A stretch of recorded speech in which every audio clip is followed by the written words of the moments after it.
Na prisão escura, Paulo começou a orar. Silas do seu lado começou a cantar. Mesmo acorrentados não pararam de louvar. O céu se abriu, Deus começou a agir. Louvor, louvor, que quebra as correntes. Deus é poderoso, Ele é presente. Tremeram os muros, a cela se abriu.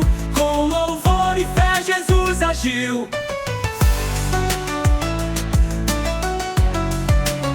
O chão tremeu forte, foi um terremoto. As portas se abriram, que milagre mais bonito. O carcereiro viu, ficou com muito medo. Mas Paulo gritou, estamos aqui dentro. O louvor que quebra as correntes. Deus é poderoso, Ele é presente. Tremeram os muros, a cela se abriu. Com louvor e fé Jesus agiu. O carcereiro perguntou: o que devo fazer para me salvar?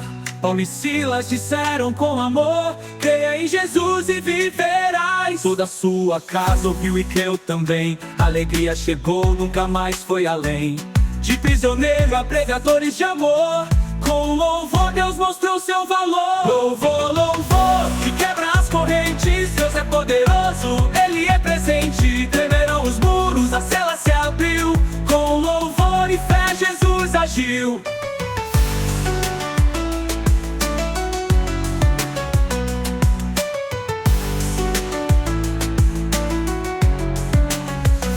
O chão tremeu forte, foi um terremoto. As portas se abriram, que milagre mais bonito. O carcereiro viu, ficou com muito medo. Mas Paulo gritou, estamos agiu.